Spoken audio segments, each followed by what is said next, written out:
খ্রিস্টান ধর্মের সবচেয়ে পবিত্র এই ভূমি, যেখানে প্রতিদিন হাজারো খ্রিস্টান এসে প্রার্থনা করেন, কিন্তু তারা হয়তো জানেন না যে তাদের ঠিক পায়ের নিচেই লুকিয়ে আছে এমন সব ভয়ঙ্কর সত্য যা প্রকাশ পেলে পুরো খ্রিস্টান জগৎ কেঁপে উঠবে। রোমের ঠিক মাঝখানে মাত্র ৪৯ একর জুড়ে বিস্তৃত এই ভ্যাটিকান সিটি পৃথিবীর সবচাইতে ছোট কিন্তু সবচেয়ে রহস্যময় এবং ক্ষমতাশালী দেশ। অনেকে এটাও মনে করেন এখান থেকেই নিয়ন্ত্রিত হয় পুরো বিশ্ব। যদিও লক্ষ লক্ষ মানুষ সেন্ট পিটার্স স্কোয়ারে দাঁড়িয়ে মুগ্ধ হন সেই বিশাল গম্বুজের দিকে তাকিয়ে, কিন্তু তারা জানেন না আসল রহস্য লুকিয়ে আছে গভীর অন্ধকারে, সেই জায়গায় যেখানে সাধারণ মানুষের প্রবেশ নিষিদ্ধ চিরকালের জন্য। আজ আমরা সেই নিষিদ্ধ জগতেই প্রবেশ করব, যেখানে লুকিয়ে আছে এমন সব ভয়াবহ সত্য যা হয়তো পুরো খ্রিস্টানদের বিশ্বাস এবং ইতিহাসকেই পাল্টে দিবে। তো চলুন ঢুকে পড়া যাক ভ্যাটিকান সিটির রহস্যময় সব করিডোর আর ভল্টে। কল্পনা করুন ১২০০ বছরের ইতিহাস, হাজারো গোপন নথি, লক্ষ লক্ষ চিঠি সব লুকিয়ে রাখা হয়েছে এক অন্ধকার ভল্টের ভিতরে। ভ্যাটিকানের সিক্রেট আর্কাইভস, যাকে এখন নাম দেওয়া হয়েছে অ্যাপোস্টলিক আর্কাইভস। কিন্তু নাম পরিবর্তন করলেই কি সব সত্য লুকানো যায়? শতাব্দীর পর শতাব্দী ধরে তালাবদ্ধ ছিল এই ভয়ানক জায়গা, যেখানে চার্চের সবচেয়ে বিপজ্জনক, সবচেয়ে বিতর্কিত আর সবচেয়ে ভয়ঙ্কর ডকুমেন্টগুলো লুকিয়ে রাখা হয়েছিল, যেন কখনো পৃথিবী সেই সত্য জানতেই না পারে। কিন্তু এখন প্রথমবারের মতো সেই দরজা সামান্য ফাঁক করা হয়েছে। গবেষকরা যখন প্রবেশ করেন তারা যা দেখেন তা তাদের রাতের ঘুম কেড়ে নিয়েছে। ভাবা যায় এখানে পাওয়া গিয়েছে গ্যালিলিও গ্যালিলির চিঠি। সেই চিঠিতে গ্যালিলিওর নিজে হাতে লেখা আছে কিভাবে চার্চ তাকে নির্যাতন করেছিল, দিয়েছিল মৃত্যুর হুমকি। ধর্মগুরু শাস্তি দিয়েছিল বিজ্ঞানীকে। সেই সময়ে বিজ্ঞান আর ধর্মের রক্তাক্ত লড়াইয়ের সাক্ষী এই চিঠিগুলো। কিন্তু যাত্রা তো সবে শুরু। আসল ভয়াবহতা লুকিয়ে আছে আরো গভীরে। দ্বিতীয় বিশ্বযুদ্ধের সময়কার গোপন চিঠি, যেগুলো দশকের পর দশক লুকিয়ে রাখা হয়েছিল। পোপ পিয়াস দ্য 12 এক বিতর্কিত নাম যা খ্রিস্টান বিশ্বকে আজও বিভক্ত করে দেয়। হিটলারের লাখ লাখ ইহুদিকে হত্যা করার সময় পোপ কোথায় ছিলেন? কেন নীরব ছিলেন তিনি? এই গোপন চিঠিপত্রে এমন কিছু প্রমাণ আছে যা চমকে দেওয়ার মতো। কেউ বলেন তিনি গোপনে মানুষদেরকে বাঁচানোর চেষ্টা করছিলেন, আবার কেউ দাবি করেন তিনি হিটলারকে ইহুদিদেরকে হত্যা করার জন্য সাহায্য করছিলেন। তবে কি লেখা আছে সেই পাতায় তা প্রকাশ করা হয়নি। কোন ষড়যন্ত্রের সাক্ষী এই ডকুমেন্টগুলো? হয়তো এসব সত্য জানা গেলে পুরো খ্রিস্টান বিশ্বের ভিত্তি কেঁপে উঠবে।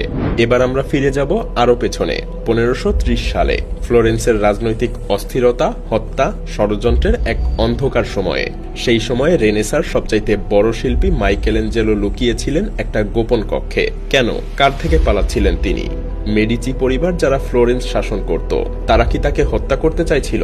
এই ছোট্ট ঘরটা 1975 সাল পর্যন্ত সম্পূর্ণ লুকানো ছিল, যেন কেউ জানতে না পারে মাইকেলেঞ্জেলোর গোপন আশ্রয়ের কথা। দেয়ালগুলো ভরা ছিল চক আর কয়লার স্কেচে। মানুষের শরীরের অংশ সহ আরো অনেক কিছু আছে যা সেই সময় ছিল সম্পূর্ণ নিষিদ্ধ। চার্চ মৃতদেহ কাটাকাটিকে সম্পূর্ণ নিষিদ্ধ ঘোষণা করেছিল, কিন্তু মাইকেলেঞ্জেলো গোপনে মৃতদেহ কেটে গবেষণা করতেন। এই স্কেচগুলো কি সেই নিষিদ্ধ জ্ঞানেরই প্রমাণ? আর কি লুকিয়েছিল সেই ঘরে? হয়তো এমন কিছু যা চার্চ কখনোই চায়নি যে পৃথিবীর মানুষ জানুক। এবার নেমে যাই আরো গভীরে, যেখানে মৃত্যুর নীরবতা আর অন্ধকার একসাথে মিশে গেছে। সেন্ট পিটার্স ব্যালিসিকার ঠিক নিচে লুকিয়ে আছে ভ্যাটিকান নেক্রোপলিস, এক বিশাল ভূগর্ভস্থ শহর যাকে বলা হয় মৃতদের শহর। রোমান সাম্রাজ্যের সময় থেকেই এখানে কবর দেয়া হতো, কিন্তু কাদের? শুধুই কি সাধারণ মানুষ, নাকি এমন কেউ যাদের কবরও গোপন রাখতে হয়েছিল? 20 শতকের মাঝামাঝি যখন খনন শুরু হয় তখন আবিষ্কৃত হয় অসংখ্য কবর, মমি আর এমন কিছু প্রতীক যা খ্রিস্টান ধর্মের সাথে মেলে না। সেখানে ছিল বিভিন্ন দেবতার মূর্তি, রহস্যময় চিহ্ন আর অদ্ভুত শিলালিপি। তাহলে কি প্রথমে খ্রিস্টানরা গোপনে অন্য দেবদেবতাদের পূজা করত? এই নেক্রোপলিস শত শত মিটার জুড়ে বিস্তৃত, আর এখনো এর অনেক অংশই অনাবিষ্কৃত। কি লুকিয়ে আছে সেই অন্ধকার করিডোরগুলোতে? হয়তো এমন কবর যেখানে চিরকালের জন্য সমাহিত করা হয়েছে কোনো ভয়ঙ্কর রহস্য। তবে সবচেয়ে রহস্যময় আর ভয়ঙ্কর অংশ হলো মধ্যযুগের ইনকুইজিশনের ফাইল। সেই কালো অধ্যায় যখন চার্চের নামে চলত নির্যাতন, হত্যা, পুড়িয়ে মারা। ডাইনি বলে যাদেরকে জ্যান্ত পুড়িয়ে মারা হয়েছিল, বিজ্ঞানীদের যাদের নির্যাতন করা হয়েছিল, তাদের সবার নাম, সব বিবরণ সেই ফাইলগুলোতে আছে। কিভাবে জিজ্ঞাসাবাদ করা হতো, কি নির্যাতনের পদ্ধতি ব্যবহার করা হতো, কোন পোপ কতগুলো মৃত্যুদণ্ডের অনুমোদন দিয়েছিলেন, এইসব তথ্য লুকিয়ে রাখা হয়েছে কেন? কারণ এগুলো প্রকাশ পেলে চার্চের পবিত্র ছবিটা চিরকালের মতো ধূলিসাৎ হয়ে যাবে। এবার আসি এক অদ্ভুত আর ভয়ঙ্কর সংগ্রহের কথায়। ভ্যাটিকানে লুকিয়ে আছে মমি, প্রাচীন মিশরীয় ফারাওদের মমি। কিন্তু প্রশ্ন হলো, খ্রিস্টান ধর্মের পবিত্রতম জায়গায় পৌত্তলিক ফারাওদের লাশ কেন? কিছু মমির বয়স প্রায় 4000 বছর। 1839 সালে পোপ গ্রেগরি প্রথমে মিশরীয় জাদুঘর খোলেন। কিন্তু আসল উদ্দেশ্য কি ছিল? কেন চার্চ এত আগ্রহী ছিল মিশরীয় সভ্যতা নিয়ে? কিছু গবেষক দাবি করেন চার্চ খুঁজছিল প্রাচীন মিশরীয় গোপন জ্ঞান, যা হয়তো খ্রিস্টান ধর্মের অনেক আগে থেকেই ছিল এই পৃথিবীতে। এই মমিগুলোর সাথে কি এমন কোনো গোপন তথ্য জড়িত ছিল যা চার্চ জানতে চেয়েছিল, নাকি এগুলো ছিল কোনো ডার্ক রিচুয়ালের অংশ? সেন্ট পিটার্স স্কোয়ারের ঠিক মাঝখানে দাঁড়িয়ে আছে এক বিশাল প্রাচীন মিশরীয় ওবেলিস্ক। 84 ফুট উঁচু এই স্তম্ভ, যা তৈরি করেছিলেন ফারাও রামসেস II প্রায় 1300 খ্রিস্টপূর্বাব্দে মিশরীয় সূর্য দেবতা রা-এর সম্মানে। কিন্তু এই পৌত্তলিক প্রতীক যা তৈরি করা হয়েছিল মিশরীয় দেবতাদের উপাসনার জন্য, সেটা কেন খ্রিস্টান ধর্মের সবচাইতে পবিত্র স্থানের ঠিক মাঝখানে রাখা? 1586 সালে পোপ সিক্সটাস প্রথমে এটা এখানে স্থাপন করেন। কিন্তু কেন? কিছু গবেষক দাবি করেন এই ওবেলিস্ক আসলে একটা গোপন প্রতীক, যা নির্দেশ করে চার্চ আর মিশরীয়দের ধর্মের মধ্যে একটা গোপন সংযোগ। সূর্য উপাসনা আর খ্রিস্টান ধর্ম, এই দুটোর মধ্যে কি তাহলে কোনো সম্পর্ক আছে যা চার্চ কখনোই স্বীকার করেনি? তাহলে এই ওবেলিস্ক কি কোনো প্রাচীন গোপন সংগঠনের চিহ্ন?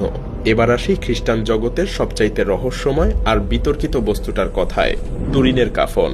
এই লিনেনের কাপড়ে দেখা যায় একজন মানুষের ছবি, যার শরীরে ক্রুশবিদ্ধ হওয়ার চিহ্ন আর আছে রক্তের দাগ। অনেকে বিশ্বাস করেন এটা যীশু খ্রিস্টের আসল কাফন। কিন্তু সত্যিই কি তাই? 1988 সালের রেডিও কার্বন পরীক্ষা বলে এটা মধ্যযুগের জিনিস, কিন্তু চার্চ সেই ফলাফল মানতে চায় না। কেন? কি লুকিয়ে আছে এই কাফনে? আর ছবিটাই বা কিভাবে তৈরি হলো? এমন প্রযুক্তি তো মধ্যযুগে ছিল না। কেউ দাবি করেন এটা আসলে একজন টেম্পলার নাইটের ছবি, যারা গোপন জ্ঞানের অধিকারী ছিল। আবার কেউ বলেন লিওনার্দো দা ভিঞ্চি এটা তৈরি করেছিলেন নিজের মুখের ছবি ব্যবহার করে। যদি তাই হয় তাহলে কেন? কি উদ্দেশ্য? এই কাফন কি আসলে একটা ভয়ঙ্কর জালিয়াতি, নাকি এমন কোনো প্রযুক্তির নিদর্শন যা আমরা এখনো বুঝে উঠতে পারিনি?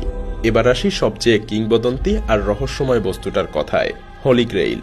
শেষ নৈশভোজে যীশুখ্রিস্ট যে পেয়ালা ব্যবহার করেছিলেন, সেই পেয়ালা যা দিতে পারে অমরত্ব, নিরাময় করতে পারে যে কোনো রোগ। শতাব্দীর পর শতাব্দী ধরে মানুষ খুঁজে বেরিয়েছে, যুদ্ধ হয়েছে এটার জন্য। টেম্পলার নাইটরা নাকি এটা খুঁজে পেয়েছিল, কিন্তু তারপর গোপনে লুকিয়েও ফেলেছিল।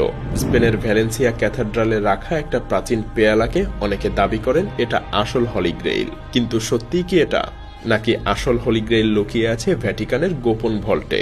কেন চার্চ কখনোই স্পষ্ট করে বলেনি যে কোনটা আসল? এবার চলে যাই সবচেয়ে বিস্ফোরক আবিষ্কারের কাছে, ডেড সি ক্রল। কুমরান গুহায় পাওয়া এই ক্রলগুলো 1000 বছরের পুরনো, আর এতে লেখা আছে এমন সব তথ্য যা খ্রিস্টান ধর্মের ভিত্তিকেই প্রশ্নবিদ্ধ করে। 1947 সালে যখন এগুলো আবিষ্কৃত হয়, চার্চ তাৎক্ষণিকভাবে সেগুলোর নিয়ন্ত্রণ নিতে চেয়েছিল। কেন?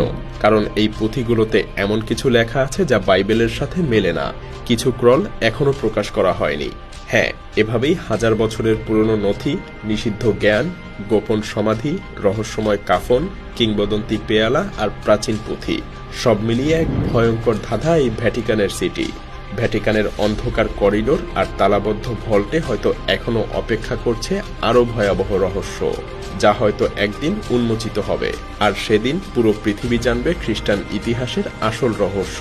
এই পবিত্র জায়গার নিচে লুকিয়ে আছে এমন সব গোপন কাহিনী যা শুনলে রক্ত হিম হয়ে যাবে। আর হয়তো চার্চ চায় এগুলোর রহস্য চিরকাল লুকিয়েই থাকুক অন্ধকারে।